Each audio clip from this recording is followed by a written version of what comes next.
আরে, উঠোনে এই লিচু গাছটা কোত্থেকে এলো? আগে তো এখানে কোনো গাছ ছিল না।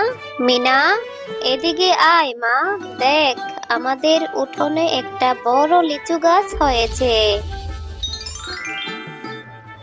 মিনা, আমি বাঘিনী ভাবিদের বাড়িতে কাজ করতে যাব। তুই কিন্তু কোথাও যাস নে মা। বাড়িতেই থাক, আমি তাড়াতাড়ি ফিরে আসবো। আচ্ছা ঠিক আছে মা, তুমি তাহলে যাও। মা, তুমি বাড়িতে ফেরার সময় আমার জন্য লিচু নিয়ে আসবে। বাজারে নতুন নতুন লিচু উঠেছে, আমার যে লিচু ভীষণ পছন্দ। না রে মা, আমি তোকে লিচু কি করে কিনে দিব? এখনো তো মাস শেষ হয়নি। মাস শেষ হলে যখন টাকা পাবো তখন তোকে লিচু কিনে দিব।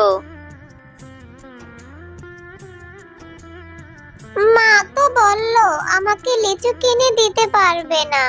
আমার যে ভীষণ লিচু খেতে ইচ্ছে করছে। আমি যাই, বান্টি ও বিনাদের বাড়িতে লিচু গাছ আছে, ওদের সাথে খেলা করলে ওরা আমাকে একটা লিচু খেতে দিবে। ওই তো দেখা যাচ্ছে বিনা আর বান্টি বসে বসে লিচু খাচ্ছে। কি রে বান্টি, তোরা বসে বসে লিচু খাচ্ছিস? বিনা, তোরা আজকে খেলবি না নাকি?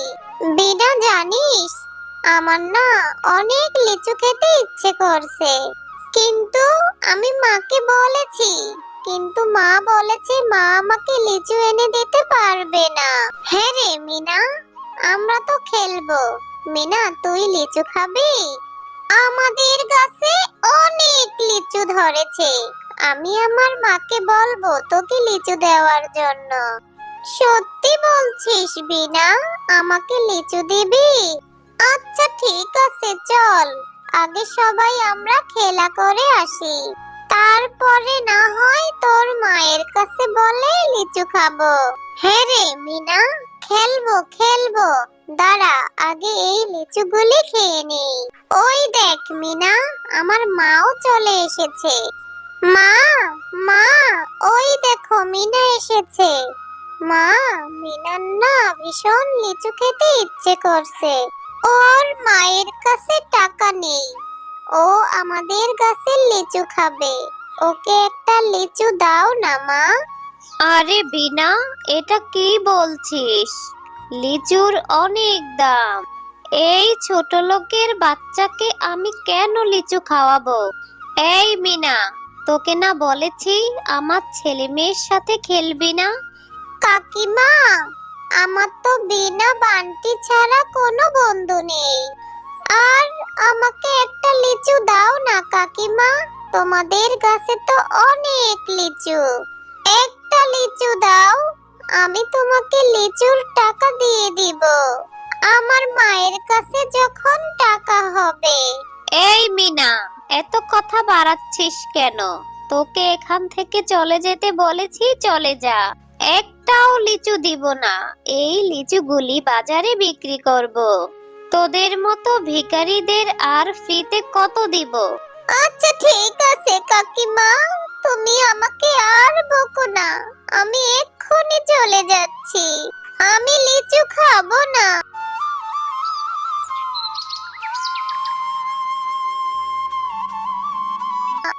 এরপর মিনা রাস্তা দিয়ে হেঁটে যাওয়ার সময় পথে এক ভিখারি বুড়ির সাথে দেখা হয়ে যায়। ও দিদি ভাই, এ তো মনটা খারাপ করে কোথায় যাচ্ছ তুমি? ও বুড়িমা, জানো বাজারে কত লিচু উঠেছে, কিন্তু আমার মায়ের কাছে তো টাকা নেই। বাঘিনী কাকিমার গাছে কত লিচু ধরেছে, আমি একটা লিচু খেতে চাইলাম, বাঘিনী কাকিমা আমাকে কত কথা শুনিয়ে তাড়িয়ে দিল। কিন্তু বুড়িমা, তুমি এখানে কেন বসে আছো? ও, তুমি লিচু খেতে চেয়েছো, তাই তোমার মনটা খারাপ? আমারও যে ভীষণ খিদে পেয়েছে দিদি ভাই, সেই সকাল থেকে পেটে কোনো দানা পানিও পাইনি, কেউ ভিক্ষাও দেয়নি, পেটে ভীষণ কষ্ট হচ্ছে। হেঁটে যে বাড়ি পর্যন্ত যাব তাও শরীরে কোনো বল নেই। ও, তোমারও তাহলে খিদে পেয়েছে? তাহলে তুমি আমার সাথে আমাদের বাড়িতে চলো। আমার মা সকালে ভাত রান্না করেছে, আমি তোমাকে ভাত খেতে দিব। দিদি ভাই, তোমার মা কোথায়? তোমার মাকে তো দেখতে পাচ্ছি না। তুমি বাচ্চা মানুষ, তুমি আমাকে খেতে দিলে তোমার মা রাগ করবে।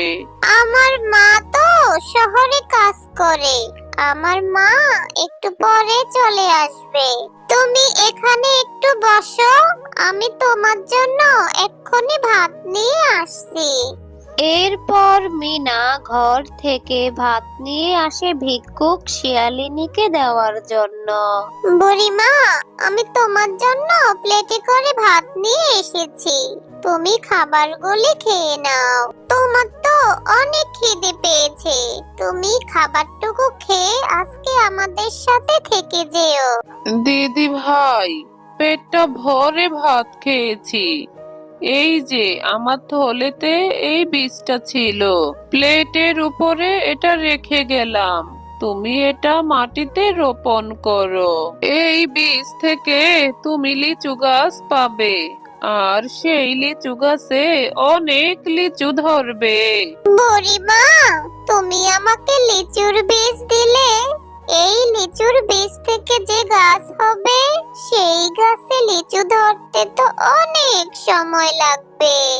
আমার এখন লিচু খেতে ইচ্ছে করছে, কিন্তু এই বীজ থেকে তো কত পরে লিচু হবে, তখন তো আমার খেতে ইচ্ছে করবে না। না দিদি ভাই, এই বীজ থেকে অনেক সময় লাগবে না লিচু ধরতে। এই বীজ থেকে গাছ কালকে হয়ে লিচু ধরবে, আর তুমি কালকেই লিচু খেতে পারবে। এবার আমি আসি দিদি ভাই। এরপর মিনা ভিক্ষুক বুড়িমার দেওয়া লিচুর বীজটি তাদের বাড়ির উঠানে পুঁতে রাখে। এই মিনা, সেই কখন থেকে বসে বসে কি ভেবে চলেছিস? কখন ঘুমাবি? অনেক রাত হয়েছে, ঘুমোতে যা এখনই। মা, আমার তো ঘুমই আসছে না, কখন যে সকাল হবে। জানো মা, আজকে একটা বুড়িমা আমাকে একটা লিচুর বীজ দিয়েছে, আর বলেছে কালকেই সেই বীজ থেকে গাছ হবে, আর সেই গাছে কালকেই লিচু ধরবে। এই মেয়েকে নিয়ে আমি আর পারি না। কোথা থেকে কোন ভিক্ষুক এলো, তাকে লিচুর বীজ দিল আর বলেছে কালকেই লিচুর বীজ থেকে গাছ হবে আর লিচু ধরবে। তাড়াতাড়ি ঘুমো তো, আর বক বক করিস না, তাড়াতাড়ি ঘুমিয়ে পড়।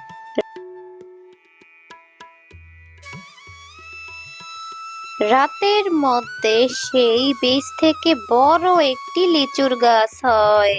আরে, মিনা তো ঠিকই বলেছিল, সেই জাদুর বীজ থেকে কত বড় একটা লিচু গাছ হয়েছে। মিনা, এই মিনা, তাড়াতাড়ি বের হয়ে আয়, দেখ না সেই বীজ থেকে কত বড় একটা জাদুর লিচু গাছ হয়েছে। মা, ও মা, তোমাকে তো আমি বলেছিলাম সেই বুড়িমার দেওয়া জাদুর লিচুর বীজ থেকে কত বড় একটা লিচু গাছ হয়েছে। আমি এখন থেকে অনেক লিচু খেতে পারবো। আমাকে একটা লিচু পেড়ে দাও না মা। হ্যাঁ রে মা, তুই এখন থেকে প্রতিদিন লিচু খেতে পারবি। দাঁড়া মা, আমি তোকে এক্ষুনি লিচু পেড়ে দিচ্ছি। এরপর মিনা গাছ থেকে লিচু পাড়তে থাকে আর লিচু পেড়ে মনের আনন্দে লিচু খেতে থাকে।